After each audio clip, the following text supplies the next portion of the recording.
Oh, hi, folks.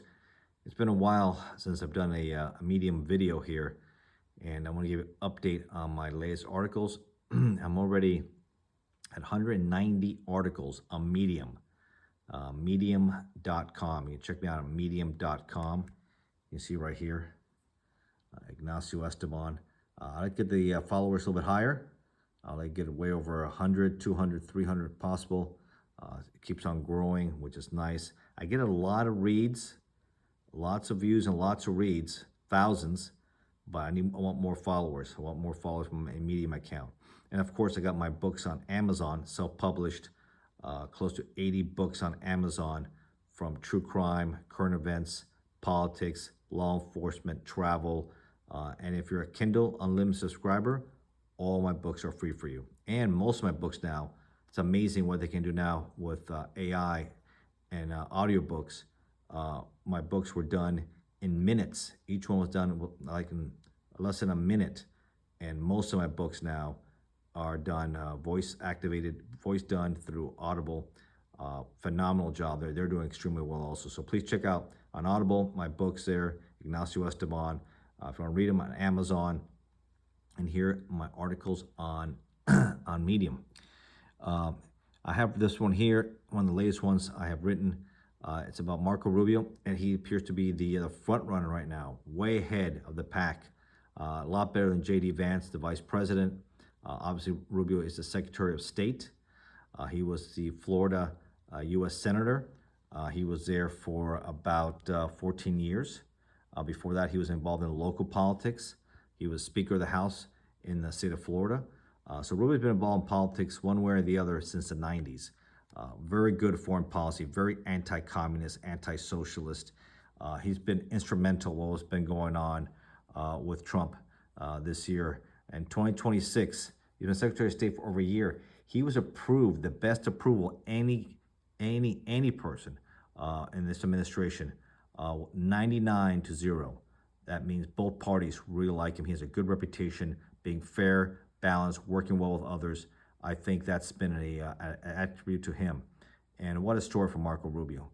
But right now, I mean, he comes from modest means.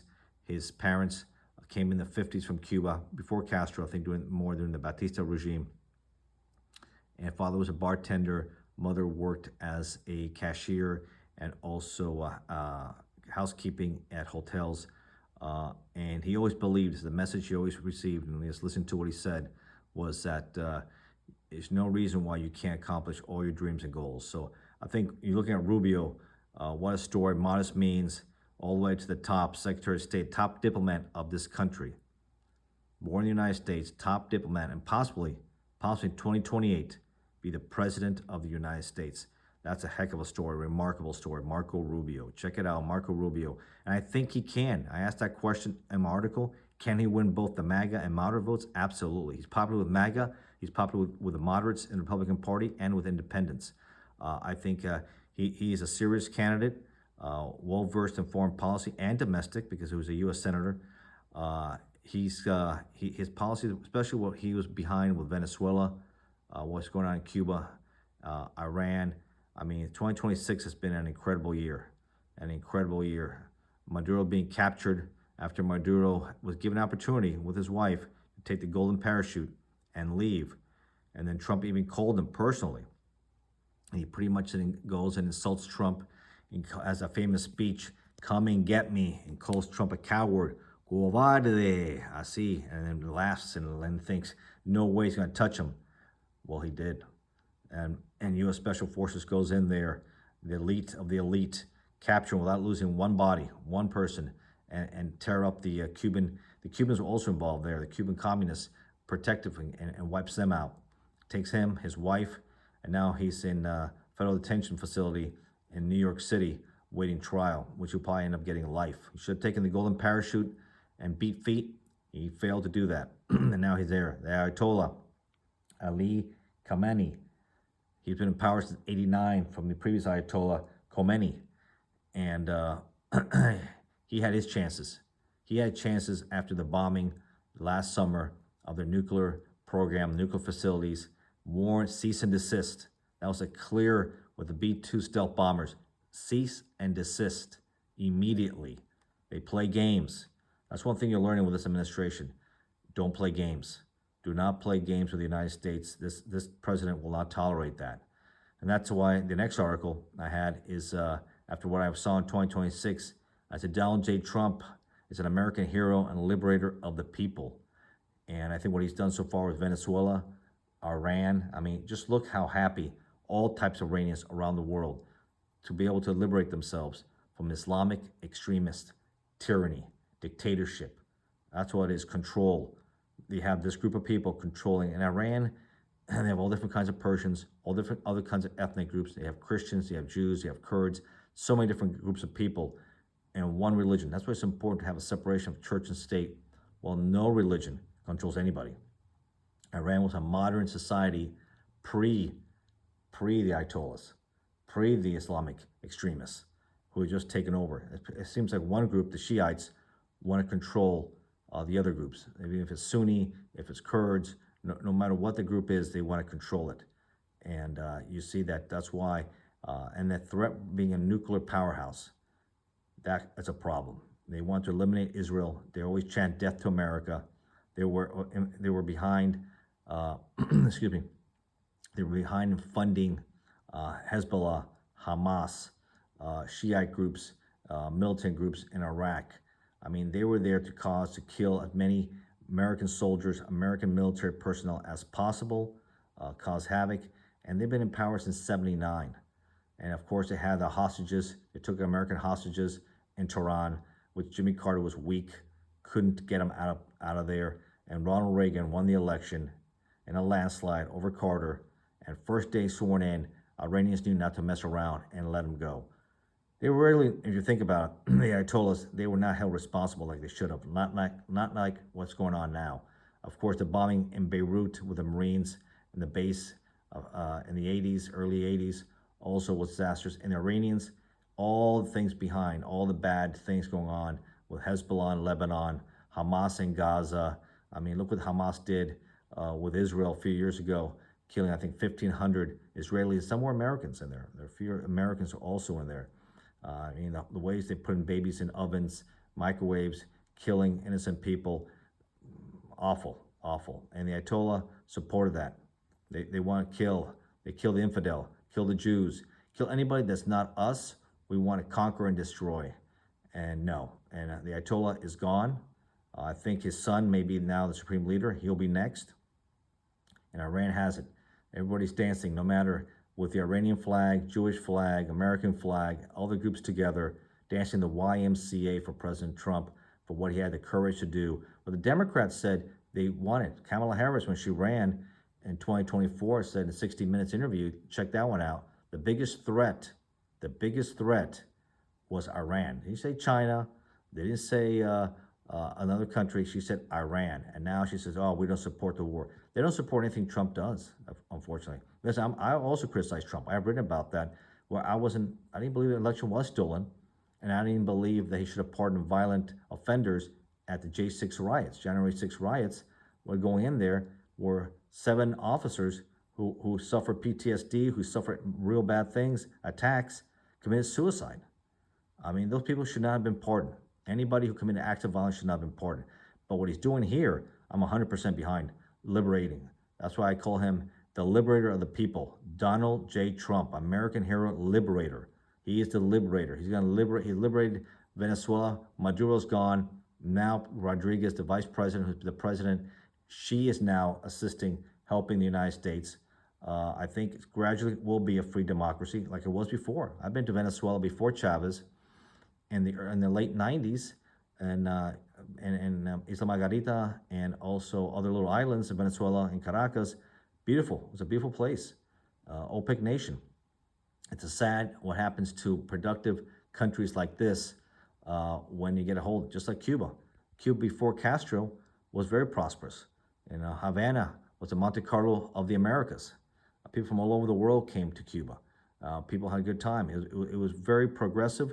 It had been a very, very country of, they had its issues. There's no doubt. Batista later was a dictator. But it's better have a dictator. Better the devil you know than the devil you don't know. And then you went from bad to worse, from Batista to Fidel Castro. And then Castro started nationalizing, shutting down the casinos, American companies, and what they want to do in many places. And you see New York City also with Mamdani, or they say Mamkami, wealth distribution with high taxes, awful taxes. I mean, he has a $12 billion deficit, his deal with New York City, and they're all over how to overcome it, how to raise taxes. He promised free for me, free everything from free busing, free healthcare, free childcare, and it comes with a price. Someone has to pay for it. And you want to keep on taxing the wealth and successful people, well, they're going to beat feet from New York and go to Florida. Well, Florida doesn't have a state income tax. Florida doesn't have, they're going to eliminate probably half of the property taxes. Well, that'll be outstanding. There's no vehicle taxes. I mean, Florida, smart. I mean, obviously, sometimes insurance is a little higher because of the hurricanes and stuff, but I still rather live in a red state, in a blue state, and just deal with never-ending tax increases, which unfortunately I am seeing in Virginia, which is unfortunate. And a lot of people are a little disappointed. Abigail Spanberger, which I wrote about that also. Here, I wrote here, no oil for Cuba until Diaz-Canel and his communist regime is ousted, 100%.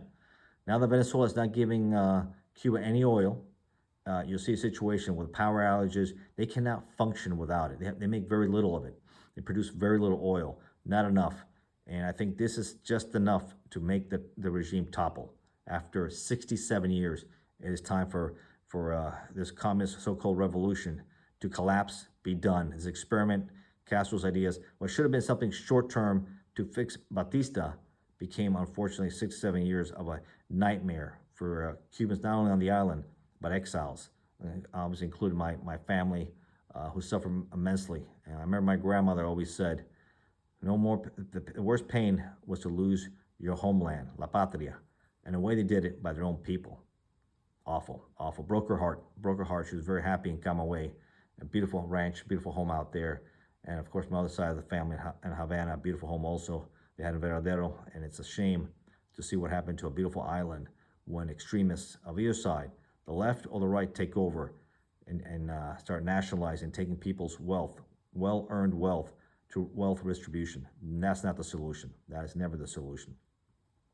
And of course, recently we saw the narco wars, what's going on in Mexico. El Mencho Cervantes, another courageous. Trump pretty much tells President Sheinbaum, the first Jewish woman president of Mexico, who's kind of a socialist herself, that it's time to get serious with the cartels, stop letting them run around and start taking these guys out. And CJNG, Jalisco New Generation, did not like that so much. And it was complete craziness in Guadalajara and all throughout Mexico. Very dangerous situation there. The more aggressive they get, the more pushback you see the cartels have. Mexico is a place I think I will not be visiting for a while until these issues are resolved, which might not be resolved. It's been going like this for decades and decades, the 90s and before that. Once the Colombian cartels collapsed, a lot of the drugs were coming through Mexico, and they like putting it through land entries, and it's very dangerous. So we'll see how much more serious. They are terrorist dictators. This is what happened to Maduro. Let's see how many more we get. But Sheinbaum needs to get more serious about the cartels, because it's a clear and present danger for us. She needs to deal it, or there'll be consequences for them. And importance. Here's an issue here with immigration laws.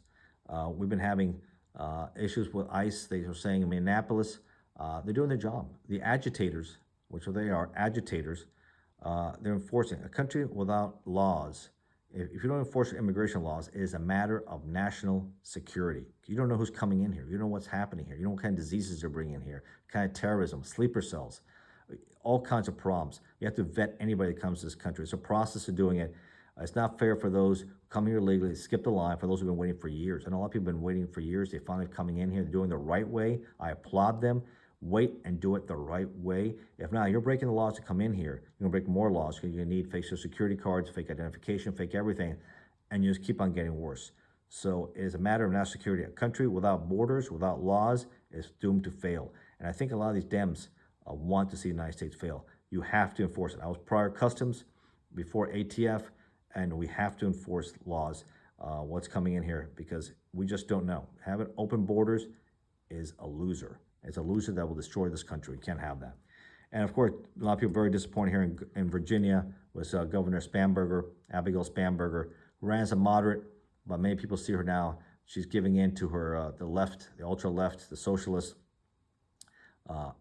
doing with banning, trying a bill to ban not protecting the Second Amendment right. She's prior CIA, also federal law enforcement, and going after high capacity magazines, AR-15 style rifles, banning those. I mean, ridiculous.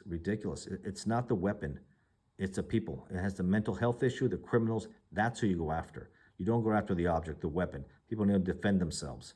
Very disappointed with that tactic, especially someone who's federal law enforcement, U.S. Postal Inspector, and she does that. Very disappointing. And not supporting it. First thing she does, an executive order, not for local authorities, state authorities, to support ICE and their operation of immigration. They, we have more things to worry about. This is as important as it gets. There's a lot of criminals, a lot of gang members, people who shouldn't be here. Those two things really does not sit well. And other things, supporting gerrymandering here, redistricting, no. They're trying, this is a power grab. It happens every 2 years, independent commission, and now here is a ballot. I voted no gerrymandering by the Democrats to try to take more seats in the House of Representatives. So those are things we're looking at here. And of course, Cuba's broken communist revolution. There's just a few articles I've written recently. There's a lot more out there, folks. I have written like 190 here on Medium. Come check them out. Go check out all these articles I have here on Medium. I also do some sports. I do true crime. If you don't know much about Harris Shipman, Dr. Death, perhaps the most prolific serial killer in world history out there in Britain, in the UK. The good doctor was Doctor of Death. Nothing good about the Angel of Death, that's for sure. So come check out all these articles I have here. Of course, Maduro, hot topic here, how his trial, that could be the trial of the century, when we have it here. If he's smart, he cooperates, continues to go, and then maybe he'll get lucky and Trump will make it a little easier for him. He tends to pardon a lot. There could be a deal worked out for him, but he could never, ever return back to Venezuela and have disappear somewhere in a hole. But I think he's better off being next to El Chapo there in the Supermax in Florence, Colorado. I think that's where he'll go out there with some of the other terrorists we have, and also Theodore Kaczynski. All right, folks, so go check it out. I'm here on Medium, medium.com. It's been a while since I've done a lot of things going on. Keep an eye on Cuba.